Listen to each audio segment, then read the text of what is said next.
So this video is for my Physics 1 students who are face-to-face, but due to social distancing practices, were not able to attend in lab today.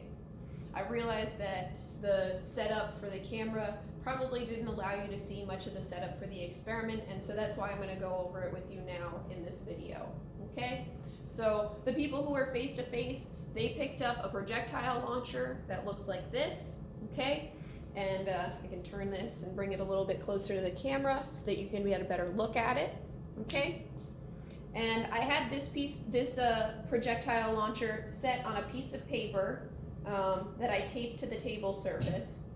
And then what I did was I took a pencil and I outlined the front two corners of my projectile launcher, okay? That way, if it moves when I fire my projectile, I can move it back to the same position. That way I am launching my projectile from the same position every single time. Another thing that I want to do is I want to make sure that I am measuring from the same place every single time. And I'm going to go over how to determine your origin for your measurements in a few minutes. Okay? So this is the first part of the setup. We've got our projectile launcher. The other part of the setup is you're going to have a piece of printer paper, which I have some tape on it right now to keep it on the desk surface and not move around when the projectile strikes it. So I've just got a blank piece of paper, and then I have a piece of carbon paper. Now what I'm going to do is I'm going to lay this blank piece of paper down on the desk surface and press the tape down so that it stays in place. And then I'm going to take the black side of my carbon paper and I'm going to place it face down on my printer paper. The idea being, when the projectile comes out of the launcher, it's going to strike the printer paper, and it's going to strike the carbon paper first, which in turn will strike the printer paper and leave a mark. So if I pick up my carbon paper now, I can see this mark. And so you'll take your measuring tape from your origin and measure to that point, okay? Using maybe just a measuring tape, or maybe using a measuring tape and a ruler, okay, in order to figure out what that point was, okay? So that's pretty much the setup for the experiment. So now I'm going to go over how you determine your height and how you determine your origin. All right. So hopefully in class your partners measured the height of your projectile launcher, and then the way that they did this is, let me get in nice and close here. They measured using a ruler, okay? I realize this might be a little shaky because I'm just holding this with my hand. They took a ruler and they got it as straight up and down as they could, okay, to where the crosshairs are. And you can see that this is at about 26 centimeters, right? And then if I look down the ruler, you can see I've marked on my piece of paper where the ruler is touching the paper. Now that's where my origin is going to be. That's where x is equal to 0 meters. So that's where I want to make sure that I'm measuring with my measuring tape each time.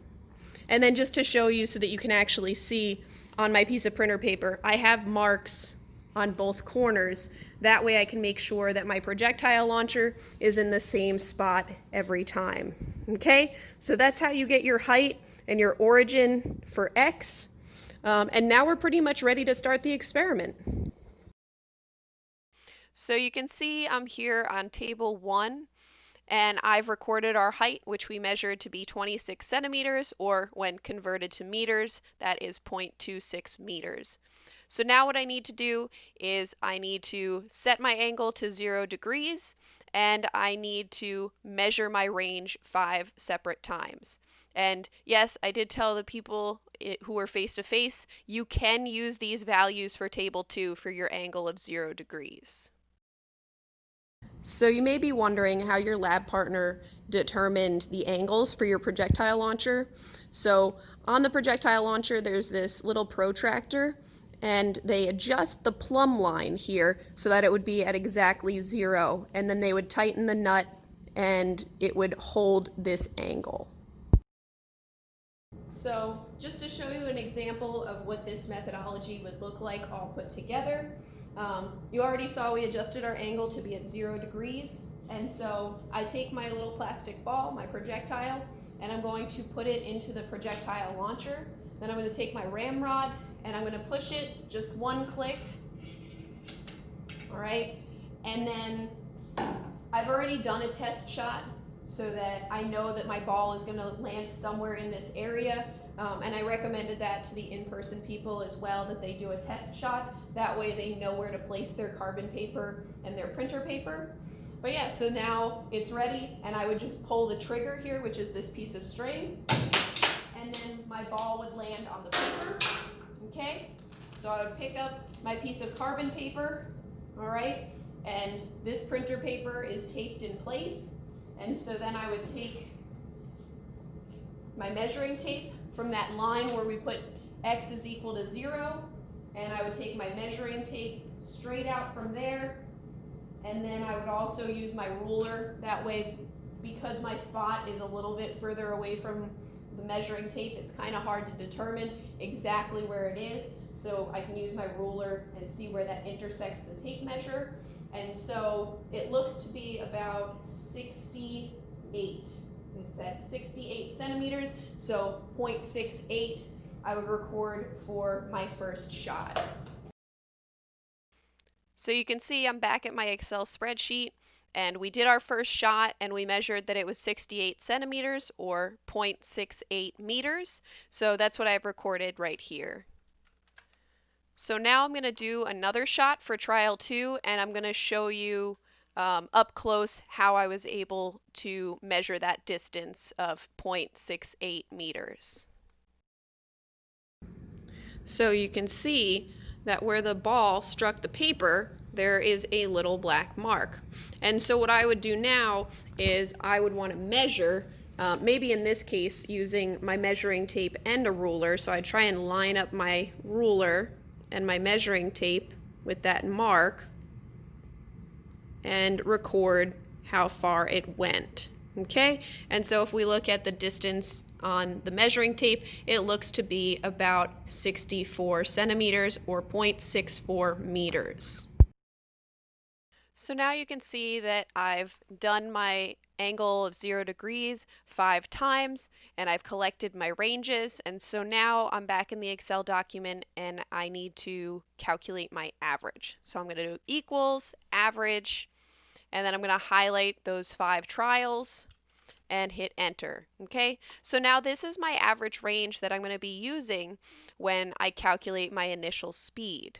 Okay, so the reason I added these two equations over here is to resemble what we have going on in our example in the slides. Okay, so in my example in class that I filmed and that you're watching in this video, when I measured my height, I got 26 centimeters or 0.26 meters. So that's what this value is here. Okay, so this is our initial position in the y. This over here is our acceleration, right? This negative 4.9 represents gravity, right? Because this term in front of the t squared is equal to 1/2 a. Well, 1/2 of negative 9.8 is negative 4.9. So that's where this coefficient came from. Now we know that we're firing the shot horizontally, so that means that there is no y component to the velocity. That's why there's no t term here, okay? And you'll notice here in our x of t equation, that's the only thing that there is. There is a t term because there is a velocity, and that's because there is no acceleration in the x direction, and our starting position we defined as 0, right? That's where we were measuring from each time with the measuring tape. Our origin, which is x is equal to 0. Okay, so we've got these two equations, and so the first thing that we need to do is we need to solve for t final, and we're going to do that by setting our y of t equation equal to 0.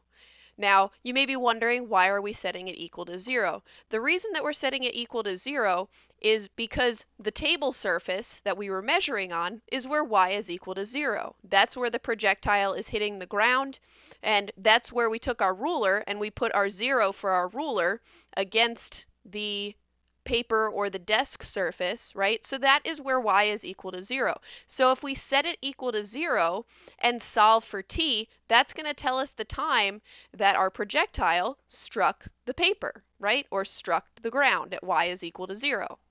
So you can see we would rearrange this equation, right, to solve for t. So we would bring our negative 4.9 t squared over to the other side of the equal sign. So now it would be a positive 4.9 t squared, and that's going to be equal to 0.26. We would divide both sides by 4.9 to get the t squared by itself, and then we would take the square root in order to get t by itself, right? So in Excel lingo, what we would do is we would do equals square root, right, because we want to take the square root of 0.26, so 0.26, divided by 4.9.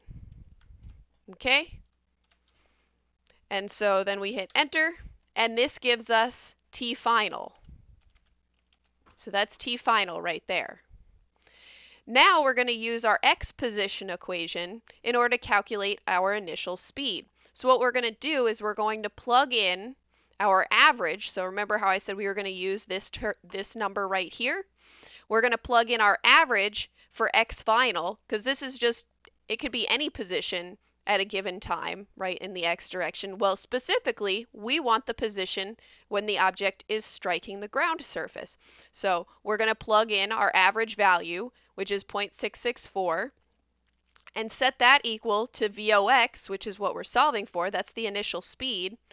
And I hope the x isn't throwing anybody off. The reason that VOX and VO are exactly the same in this instance is because this is a horizontal shot. So there is no y component. So VOX is equal to VO. Okay?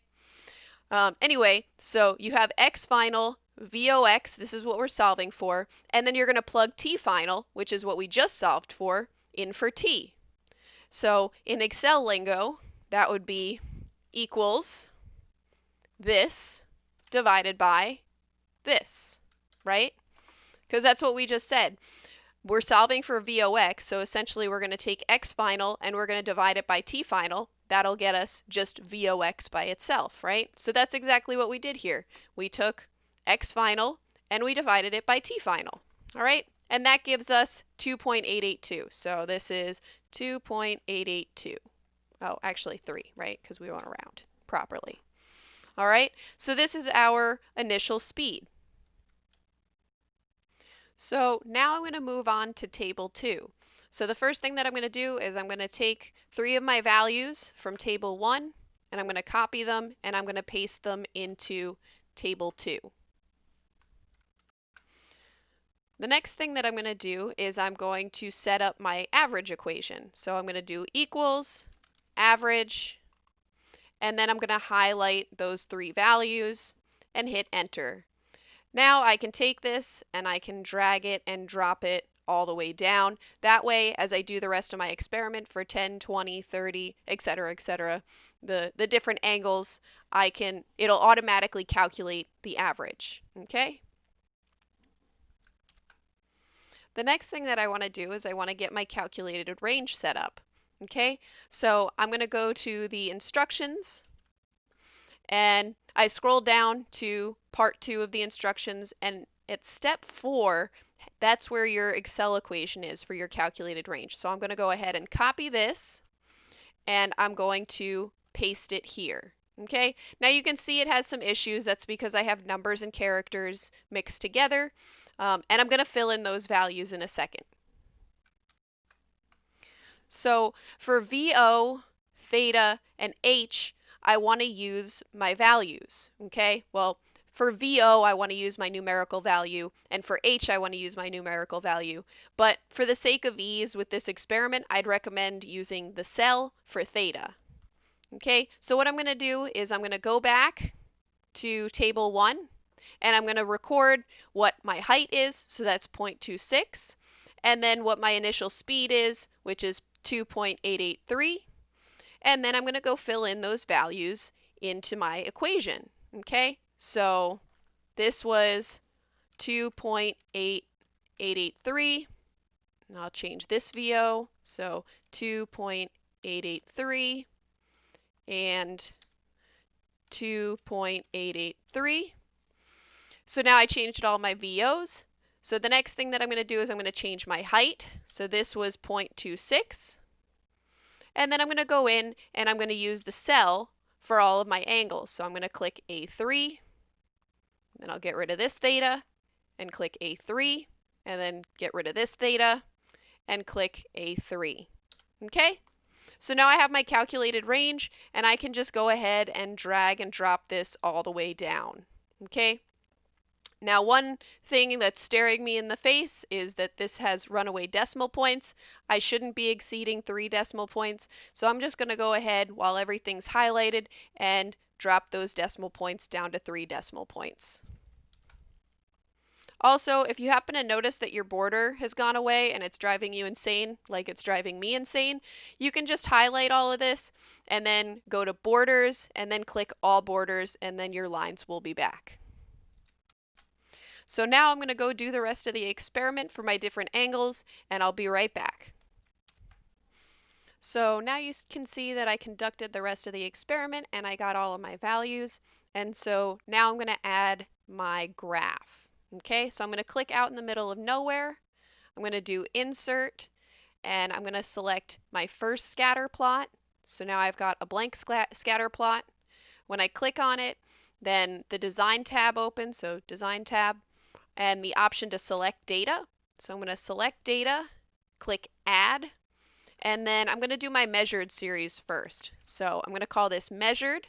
My x values are going to be my angles, and my y values are going to be these average values here. Okay, so then I'll click OK, and then I'm going to add a second series, and this one I'm going to call calculated. Okay, and so once again, my x values are my angles, and my y values are now my calculated ranges. So I click OK, then I click OK again, and now you can see I have a graph. So in order to finish this correctly, I need to add in my layout, and I'm going to edit my axes titles and my chart title. So now I've gone in and I've given it its appropriate axes titles and its appropriate title. So now I'm going to go in and I'm going to add my trend lines. So I'm going to right click one of my points. So right click one of my orange points, click add trend line. And then this is a polynomial order 2. So I want to select polynomial order 2, display equation on chart. And then that's it for that trend line. So now while I know that this is the orange one, I'm going to go and I'm going to change the color. So I'm going to select orange. Okay, so now that one's orange, so I know that that one applies to the orange points and the orange trend line.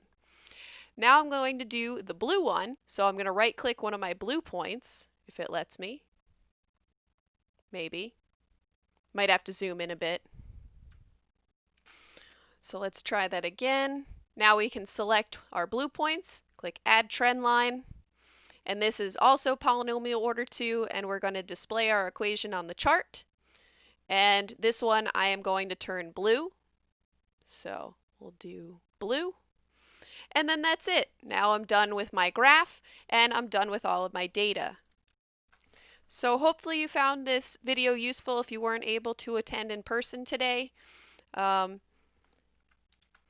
Remember, this is a formal lab report, so please use the checklist that I provided via email and on my Blackboard page. Just a reminder, that checklist looks like this. It is very detailed.